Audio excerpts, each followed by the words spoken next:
Maria Santos wiped the sweat from her forehead as she climbed the marble steps leading to the service entrance of the Whitmore penthouse, her worn sneakers making no sound against the cold stone. The October morning air cut through her thin jacket, but she barely noticed the chill that had settled over Manhattan like a heavy blanket. Behind her, 8-year-old Sophia clutched her small backpack filled with coloring books and crackers, her dark eyes wide with curiosity as they entered the gleaming world that existed 40 floors above the busy streets below. Maria had worked as Mr. Richard Whitmore's housekeeper for 3 years, moving through his sprawling apartment like a ghost, cleaning and organizing the life of a man who seemed to exist only in business meetings and late-night phone calls. She knew every corner of the penthouse, from the unused guest bedrooms that smelled of expensive furniture, polished to the kitchen that sparkled despite rarely being used for actual cooking. Today was different though, because Sophia's school was closed for teacher training, and Maria had no other choice but to bring her daughter to work. Praying that Mr. Whitmore would stick to his usual routine of staying locked in his home office until evening. The billionaire technology mogul had made his fortune creating software that connected millions of people around the world. Yet he lived in complete isolation, surrounded by the ghosts of memories that Maria glimpsed only in the framed photographs. He thought no one noticed him staring at during his brief appearances in the main living areas. As they entered through the service door, Maria whispered strict instructions to Sophia about staying quiet and invisible, rules that the little girl had learned to follow during previous emergency visits when babysitters had canceled or gotten sick. The penthouse stretched before them like a museum, all clean lines and expensive art. But the most striking feature was the black grand piano that dominated the main living room, its polished surface reflecting the morning light that streamed through floor-to-ceiling windows overlooking Central Park. Maria had always wondered why Mr. Whitmore kept such a magnificent instrument, when she had never once heard a single note played on it during her years of service. The piano bench tucked neatly under the keyboard, as if waiting for someone who would never come.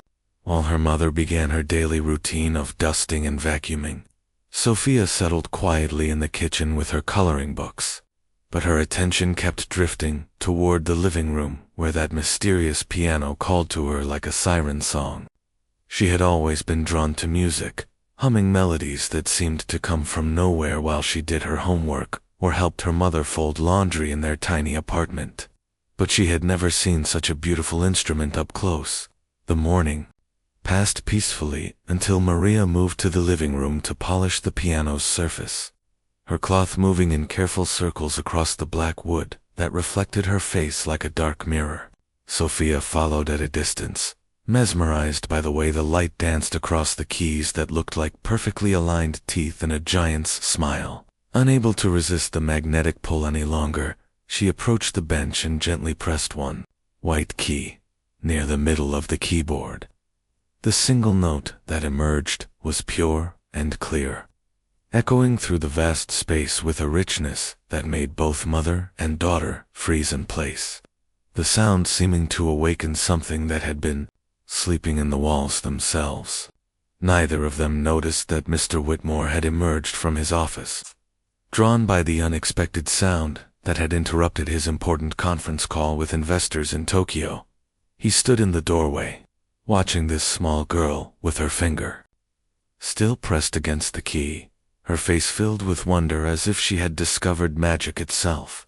For the first time in the 2 years since his wife Margaret's death, Richard Whitmore felt something other than the crushing weight of grief that had become his constant companion. Something that might have been curiosity or even hope stirring in the place where his heart used to feel emotions. Margaret had played this piano every morning, filling their home with Chopin and Mozart until cancer stole her voice and then her life, leaving behind only silence and memories too painful to bear. He had kept the piano because he couldn't bring himself to sell the one thing that had brought her the most joy. But he had never imagined that a child's single note could unlock feelings he thought were buried forever. Moving quietly across the room, he approached Sophia, who looked up at him with eyes that held no fear, only the pure curiosity of a child who had found something wonderful and wanted to understand it better. "Do you know how to play?" he asked, his voice gentle in a way that surprised even him. Though Maria tensed behind them, uncertain whether this interaction would bring trouble or opportunity into their carefully maintained, professional relationship. When Sophia shook her head, her curls bouncing softly, he found himself smiling for the first time in months, the expression feeling strange on his face after so long. "Would you like to try?" he continued, gesturing toward the bench with hands that suddenly seemed less heavy than they had in years. "Just for fun." The words hung in the air between them, carrying possibilities that none of them could have imagined when the morning began, setting in motion a chain of events that would transform all their lives in ways they were only beginning to understand. Sophia's small hands trembled slightly as she climbed onto the piano bench, her feet barely reaching the gold pedals below, while Maria held her breath, and Mr. Whitmore watched with an intensity that made the air in the room feel electric with possibility. The little girl positioned her fingers above the keys as if they belonged there, her natural posture surprising the adults who expected to see the awkward positioning of someone who had never touched a piano before, but instead witnessed something that looked almost like muscle memory awakening from a deep sleep. Without any instruction or hesitation, Sophia began to play, and the melody that flowed from her fingertips was not the simple chopsticks tune that most children might attempt, but rather a complex and hauntingly beautiful piece that seemed to pour directly from her soul onto the keys. The notes cascaded through the penthouse like water flowing over stones, each one perfectly placed and timed, creating a sound so pure and emotional that Maria felt tears spring to her eyes without understanding why. Mr. Whitmore recognized the melody immediately, and his knees nearly gave out beneath him, because what this 8-year-old child was playing was Chopin's Minute Waltz, the same piece his beloved wife Margaret had played every morning during their 15 years of marriage, the same piece that had been playing on the radio the day he first asked her to dance, the same piece that had echoed through the hospital room during her final moments, when she could no longer speak but still hummed along with the music. But Sophia was not simply playing the notes as they were written. She was interpreting the music with an emotional depth that professional pianists spent decades trying to achieve, her small body swaying with the rhythm as if she were having a conversation with the composer himself across the centuries. The melody seemed to transform under her touch, becoming more than just music, but rather a bridge between the world of the living and the memories of those who had passed, filling the silent spaces in the penthouse that had echoed with emptiness for far too long.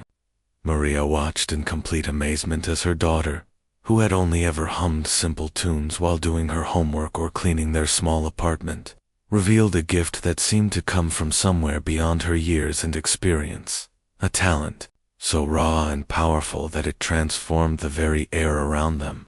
The music continued to flow, each passage more complex than the last, as if Sophia's fingers were unlocking secrets that had been hidden within the piano itself, waiting for the right person to set them free. Mr. Whitmore found himself transported back to mornings when Margaret would play this same piece while he got ready for work, her laughter mixing with the music when he would try to dance along despite his complete lack of rhythm, moments of pure joy that he thought were lost forever. When the cancer took her voice first and then her life, tears streamed down his face as he listened, but for the first time since Margaret's death, they were not tears of pure grief, but rather tears mixed with something he had forgotten existed, wonder, hope, and the recognition that beauty could still enter the world in the most unexpected ways. The piece built to its crescendo, Sophia's small hands moving across the keys with the confidence of someone who had been playing for years rather than minutes, her interpretation adding subtle variations that made the familiar melody feel fresh and alive, as if Chopin himself had written new verses to his own composition. As the final notes faded into silence, the three of them remained frozen in place, none of them quite ready to break the spell that had been woven around them by this impossible moment of musical magic. The silence that followed was not empty, like the silence that had filled the penthouse for 2 years, but rather full and pregnant with possibility, as if the universe itself were holding its breath to see what would happen next. Finally, Mr. Whitmore found his voice, though it came out as barely more than a whisper when he asked, "Where did you learn to play like that?" Sophia turned on the bench to face him, her dark eyes bright with the joy of having found something that felt like coming home, and her answer sent chills through both adults when she said with complete innocence, "I didn't learn it anywhere, Mr. I just heard the music in my head, and my fingers knew exactly where to go, like they were remembering something I forgot I knew." Maria's heart pounded as she realized that her daughter possessed something far beyond normal talent, something that bordered on the miraculous, while Mr. Whitmore understood with crystal clarity that he was not simply witnessing the emergence of a gifted child, but rather the birth of something extraordinary that could change not just their lives, but potentially touch the lives of countless others who would hear this music in the years to come.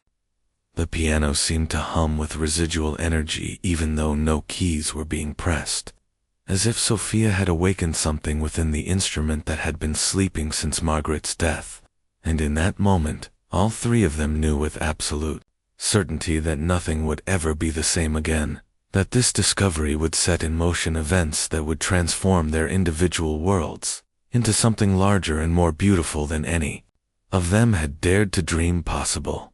The next morning arrived with a crisp autumn wind that rattled the penthouse windows, but inside Richard Whitmore's home office, a revolution was quietly taking place as he sat behind his mahogany desk, making phone calls that would have seemed impossible just 24 hours earlier, his fingers drumming against the leather surface while he spoke to the most exclusive piano instructors in New York City about a little girl who had changed everything with a single performance. Maria stood nervously in the doorway, still wearing her cleaning uniform and clutching her hands together, uncertain whether she should enter or wait to be summoned, her mind racing with possibilities both wonderful and terrifying about what this unprecedented meeting might bring to her carefully structured life. When Mr. Whitmore finally hung up the phone and turned to face her, his expression was unlike anything she had seen during their 3 years of professional interaction. His eyes bright with an energy that seemed to have returned from somewhere far away, and his voice carried a warmth that made her forget for a moment that she was talking to one of the most powerful men in the country. "Maria, I want to discuss Sophia's future," he began, his words causing her heart to skip several beats as she wondered if this conversation would end with her losing her job or gaining something she had never dared to dream about for her daughter. He explained his plan with the careful precision of a man who had built empires through strategic thinking, offering to pay for private piano lessons with the finest instructors money could buy, promising that Sophia would receive the kind of musical education that only the children of the wealthy typically experienced, and assuring Maria that this was not charity, but rather an investment in something extraordinary that deserved to be nurtured and protected. Maria's initial response was a mixture of overwhelming gratitude and deep suspicion, her years of struggling as a single mother having taught her to question offers that seemed too good to be true. But when she saw the genuine excitement in her employer's eyes and remembered the miraculous music that had poured from her daughter's untrained fingers, she realized that sometimes life presented opportunities that were meant to be seized rather than analyzed to death. Within 3 days, the penthouse had been transformed into something resembling a music conservatory. With the arrival of Professor Alina Kozlov, a stern Russian woman in her 60s who had trained concert pianists at the most prestigious schools in Europe before retiring to take on only the most exceptional students, Professor Kozlov carried herself with the bearing of someone who had spent decades in the world's greatest concert halls, her silver hair pulled back in a perfect bun, and her dark eyes missing nothing as she assessed both the piano and the child who would be her newest pupil. Sophia sat quietly on the bench, her legs swinging freely as they still could not reach the floor. While the professor walked around the instrument, like a general inspecting troops, her experienced hands testing the action of the keys and the responsiveness of the pedals before declaring the piano acceptable for serious study. What happened during that first lesson exceeded everyone's expectations and raised questions that none of them were prepared to answer, as Professor Kozlov began with a simple exercise only to discover that Sophia could play complex pieces after hearing them just once, her small fingers moving across the keys with a confidence that suggested years of training rather than natural instinct.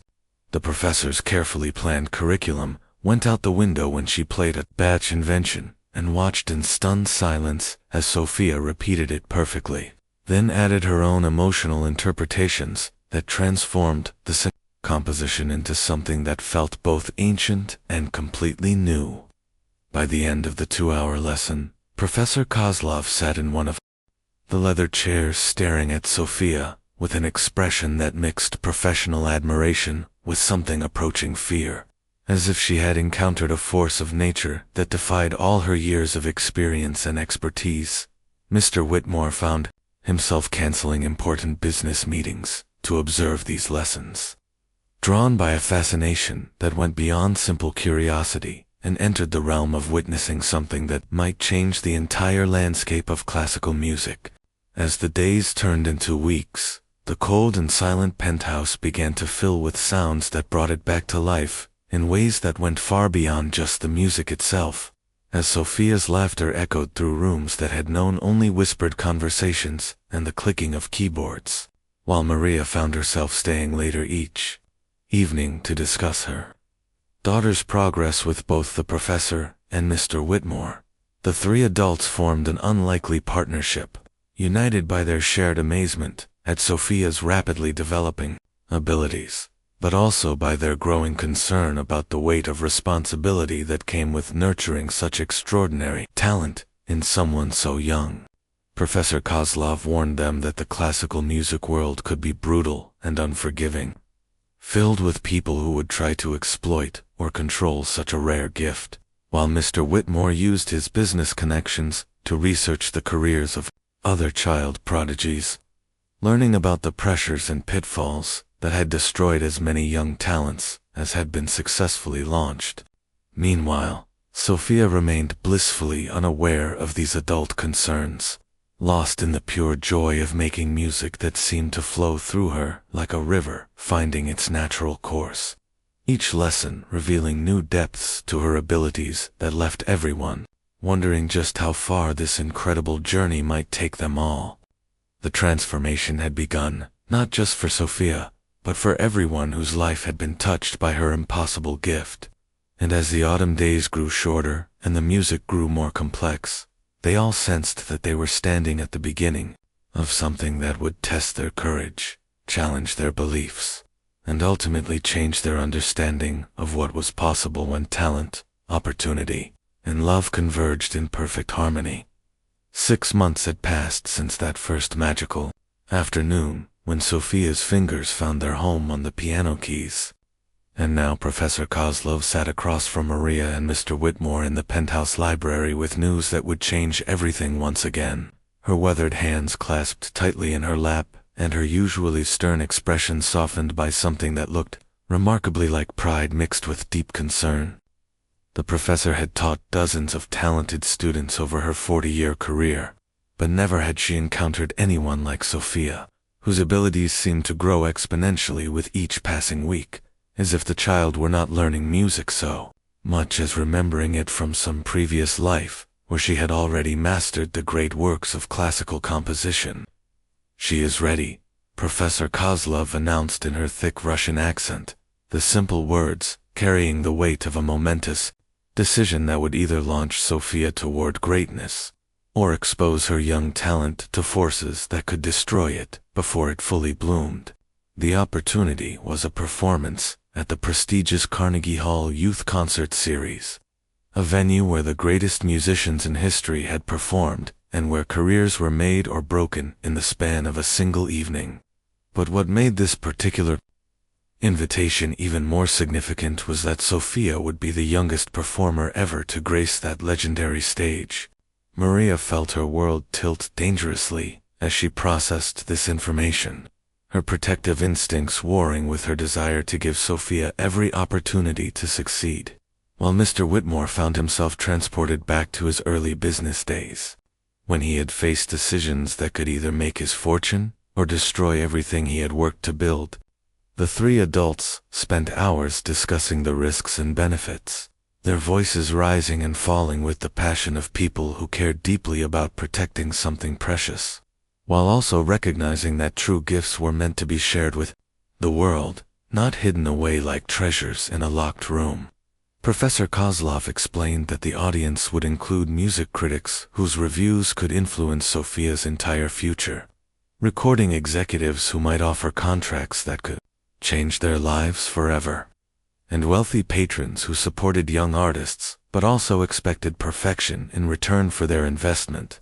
Over the following weeks, the penthouse became a fortress of preparation as Sophia practiced with an intensity that both impressed and worried the adults who watched over her small fingers flying across the keys as she perfected Rock Prelude in C-sharp minor, a piece so technically demanding that most professional pianists spent years mastering its complex passages and emotional depths. Maria barely slept during those final weeks before the performance, her dreams filled with visions of her daughter succeeding beyond her wildest imagination or failing spectacularly in front of hundreds of strangers who would judge her harshly for daring to attempt something so ambitious at such a young age. Mr. Whitmore found himself making arrangements he had never imagined necessary, hiring security guards to ensure Sophia's safety at the venue, and consulting with lawyers about protecting her rights if recording companies tried to take advantage of her youth and inexperience. The night of the performance arrived, with all the drama of a thunderstorm, the autumn air crackling with electricity as limousines deposited elegantly dressed audience members at the entrance to Carnegie Hall, while inside a smaller recital room, Sophia sat quietly in her dressing room wearing a simple but beautiful black dress that Maria had saved for months to afford. The little girl seemed remarkably calm considering the magnitude of what lay ahead, her dark eyes bright with excitement rather than fear as she practiced finger exercises on her lap, but Maria's hands shook so violently that she could barely help Sophia with her hair, and Mr. Whitmore paced the narrow room like a caged animal, checking his watch every few seconds, as if time itself might somehow save them from this moment of truth. When Professor Kozlov appeared in the doorway to announce that it was time, the silence that followed felt like the pause before a battle, as if the universe were holding its breath to see whether this extraordinary child could live up to the impossible expectations that had been building around her for months. The walk from the dressing room to the stage felt like a journey through a dream, with Sophia moving calmly between the adults who flanked her like bodyguards, their protective presence both comforting and overwhelming as they approached the moment that would define not just her future, but all of their futures as well. The small concert hall was packed with an audience whose whispered conversations died away to complete silence as Sophia walked onto the stage, her tiny figure dwarfed by the massive black piano that waited for her like a sleeping giant, its polished surface reflecting the stage lights that suddenly seemed as bright as the sun itself. Maria sat in the front row with tears already streaming down her face, her hands clasped so tightly in prayer that her knuckles had turned white, while Mr. Whitmore stood at the back of the hall with his heart pounding so hard he was sure everyone around him could hear it, both of them knowing that the next 15 minutes would determine whether their leap of faith had been an act of courage or a terrible mistake that would haunt them forever. As Sophia adjusted the bench to accommodate her small stature and placed her hands above the keys in the position that had become as natural to her as breathing, the audience leaned forward in collective anticipation. Critics pulled out their notebooks. Recording executives activated their phones to capture what might be either a triumph or a disaster. And somewhere in the silence that preceded the first note, all of their hopes and fears crystallized into a single moment of pure possibility that would echo through their lives for years to come. The first note of Rachmaninoff's prelude in C-sharp minor exploded from the piano, like thunder breaking a summer storm, and in that instant, every doubt and fear that had plagued Maria, Mr. Whitmore, and Professor Kozlov over the past months evaporated into the charged air of Carnegie Hall as Sophia's small hands commanded the massive instrument, with a power and precision that defied every law of nature and expectation.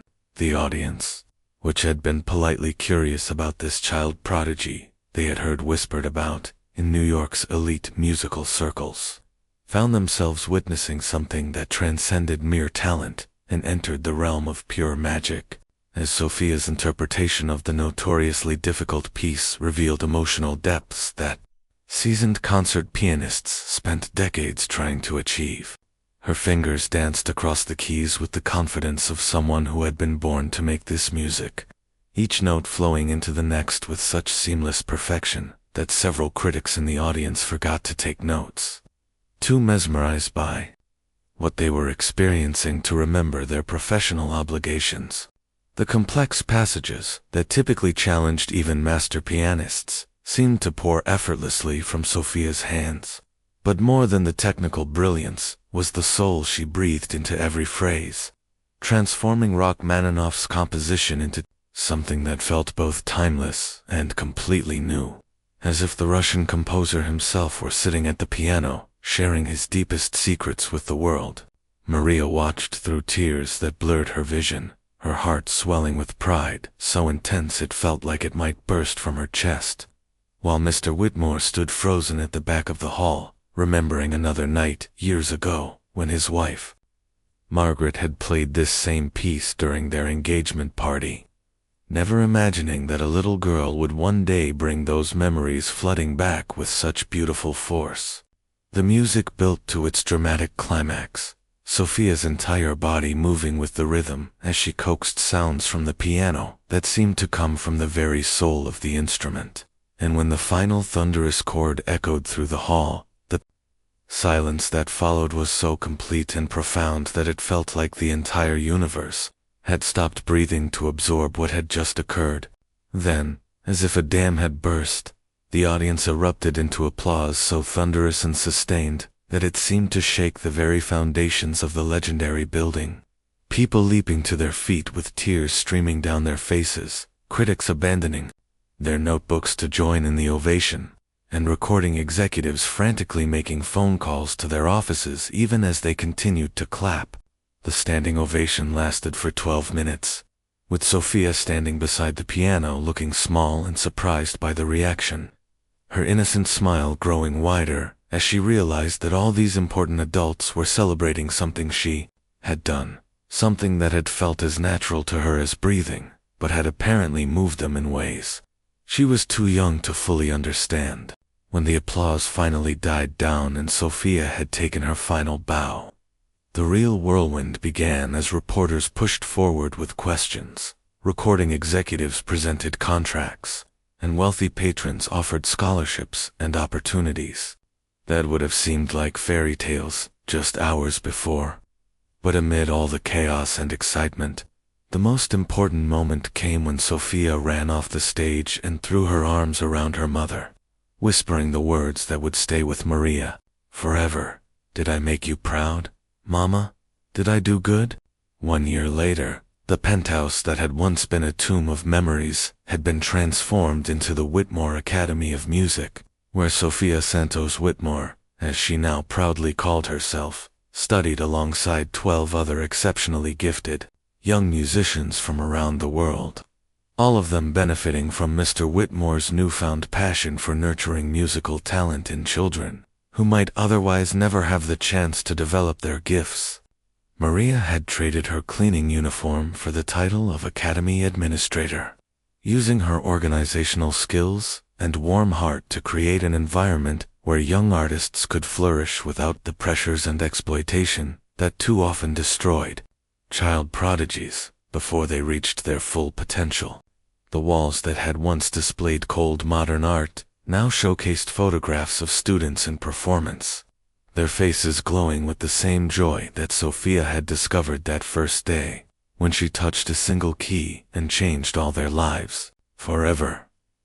Mr. Whitmore, who had spent 2 years hiding from life after his wife's death, now found purpose and meaning in watching these young musicians grow and develop, their laughter and music filling the empty spaces in his heart that he had thought would never heal. Sophia's debut album, recorded in the penthouse's newly constructed studio, had topped the classical music charts and earned reviews that compared her to the greatest pianists in history. But she remained the same sweet, curious child who asked her mother to braid her hair before every performance and still hummed melodies while doing her homework. The three of them often sat together in the evening after the other students had gone home, listening to Sophia practice new pieces that seemed to flow from her fingers like water from a spring. And in those quiet moments, they marveled at the journey that had brought them from that first tentative note to this new life they had built together. The recording executives and concert promoters continued to call with offers that could make Sophia one of the wealthiest and most famous musicians in the world. But the family they had created understood that the real treasure was not fame or fortune but the love and music they shared. The way Sophia's gift had healed old wounds while opening new possibilities. And the knowledge that sometimes the most extraordinary transformations begin with the simplest acts of kindness and courage. As Sophia prepared for her upcoming tour of Europe's greatest concert halls, still just 9 years old, but already recognized as one of the most important classical musicians of her generation, she remained grounded by the love of her mother and the guidance of the man who had become her father in every way that mattered. Proof that when talent meets opportunity and is nurtured by unconditional love, the results can be more beautiful than anyone dares to dream possible.